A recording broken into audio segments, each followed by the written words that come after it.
สบายดีตอนเช้าเด้อพ่อแม่พี่น้องเฉพาะใครแล้วถึงเก่าถึงเคยแม่กระสั่งซาสลันมันนี่ซาสลันสมาต้มปลานะต้มปลาเห็ดแก้วอันนี้ทั้งต้มทั้งป่นเลยมันนี่เห็ดต้มกินแค่แก้วกับป่นเนาะต้มแบบบ้านๆใส่ผักขะแยงหอมๆหนังมันสะอาดเนาะเห็ดดำๆเลยเอาออกเปิด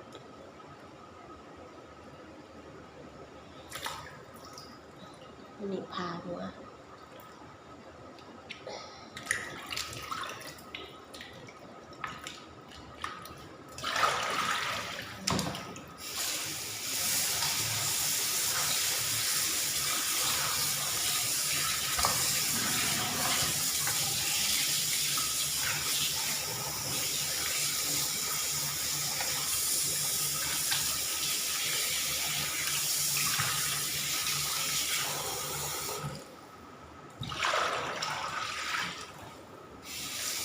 หนังประมาณ3 น้ำเลยจะสะอาดที่เกิดบนนี้ข้าวนะเวลาไปต้ม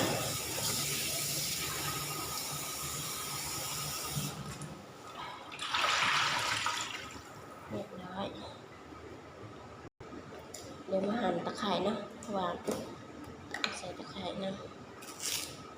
สืบมาไว้ด้นนะมันกับแก่หั่นเอาต้นแก่ออกเอาไว้จนอ่อนตัดครึ่งแล้วใบมะกรูด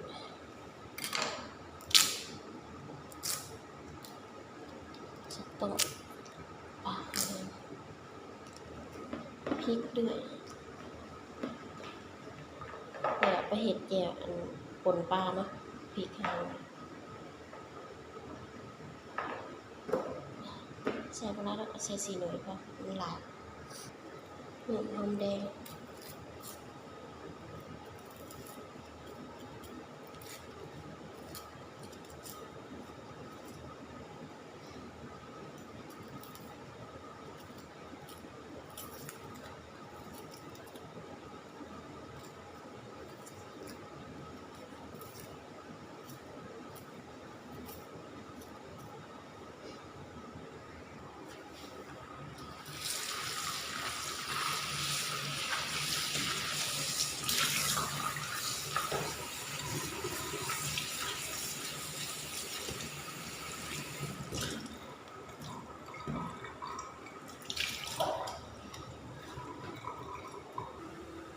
ทะเล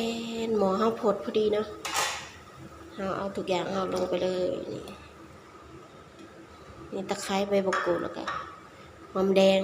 พริกสิ่งที่ขาดไม่ได้คืออันนี้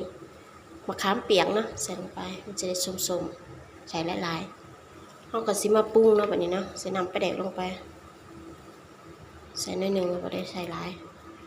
ตามด้วยผงชูรสช้อนหนึ่งช้อนกาแฟอันนี้เป็นรสดีเนาะใส่ไปน้อยหนึ่งก็พอตามด้วยเกลือนะใส่เกลือไปหน่อย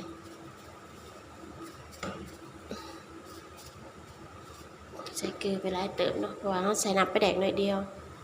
เรียบร้อยเดี๋ยวเอาปลาลงแบบนี้เอาหัวมันลงก่อนหัวปลาตามด้วยหางปลาตัวปลาเนี่ยลงไปเลยรอมันสุกแล้วค่อยใส่ผักกระแยงสุดท้ายเนาะเราก็จะเอาอันโตมันเนี่ยไปป่นตัวนั้นชิ้นหนึ่งเนาะปิดฝาไว้ก่อนเขาสิมาล้างผักนะล้างผักบุ้งเขาสิแบ่งครึ่งหนึ่งไปลวกกินกับแกงอีกครึ่งหนึ่งเอาไว้กินกับเย็นตาโฟน้ำซุปเขาก็มาแช่น้ำเกลือก่อนเพราะว่าอันนี้เขาเก็บมาธรรมชาตินั่นแหละผักบุ้งงามเขาเก็บมาเราจะล้างแช่น้ำเกลือก่อนเอาตัวบักเขือนี่เขือขนมเป็นยังไงตามด้วยผักขยง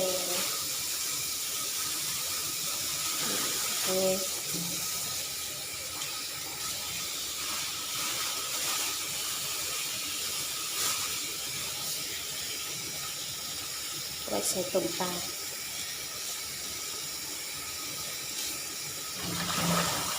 ก็สิแช่ไว้ก่อนนะเดี๋ยวใส่มะนาวถ้าแช่น้ำเกลือแล้วเขาก็สิมาล้างเนาะเกลืองามเลย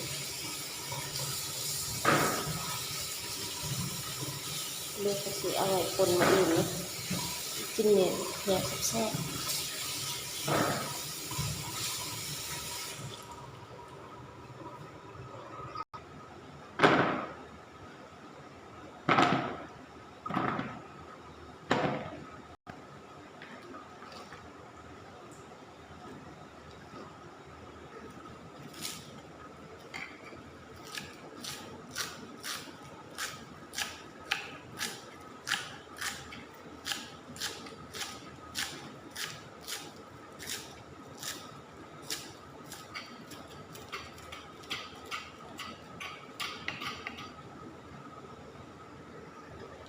แทนต้มปลาเขาสุกเลยเนาะสุกเรียบร้อยแล้วมันก็เอาผักกระเยงเขาลงใส่ผักกระเยงแล้วหอมต้มปลานิ่มแต่ผักกระเยงหอม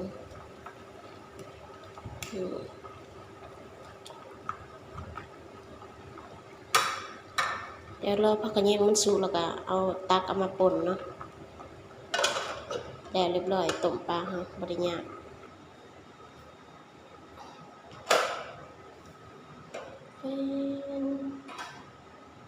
นี่ต้มปลาเขาสุกแล้วเนาะเขาใส่ต้นหอมเรียบร้อยนี่เขาสิตักเอาปลาตอนหนึ่งแล้วก็ตักพวกพริกใส่โคกเนาะลวกต้นหอมเดี๋ยวเราจะไปป่นเนาะส่วนนี้นี่มักพริกเขาตักออกเรียบร้อยนะมันก็ใส่โคกหูเห็นหรือเปล่าตามก่อน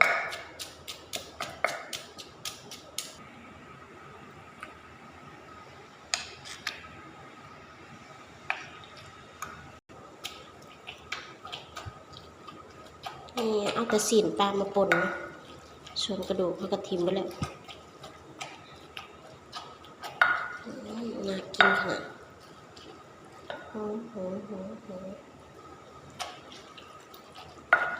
หอมจังเลย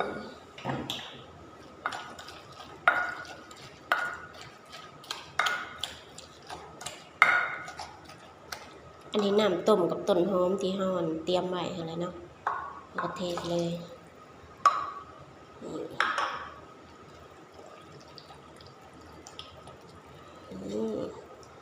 จะแซ่บบ่ปนปลาเฮาปนปลาเฮาก็สิปรุงเพิ่มแค่น้ำปลานะเพราะว่าเฮาใส่บักพริกแล้วมันจืดไปหน่อยเติมน้ำปลานิดหน่อยก็พอเนาะเพราะว่านัวแล้วบ่ได้ปรุงยังเพิ่มแล้วบัดนี้เรียบร้อยปนปลาเฮาแซ่บๆมาเด้อกินข้าวนำกันบัดนี้นี่เฮาก็สิตักใส่ถ้วยเนาะ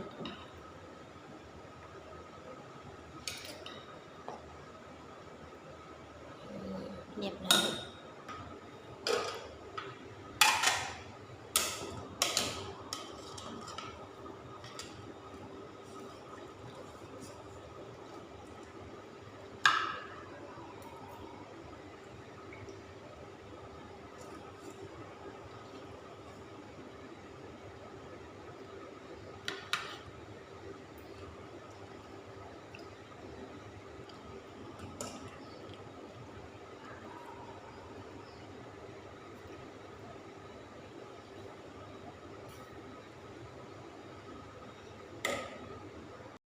ทะเล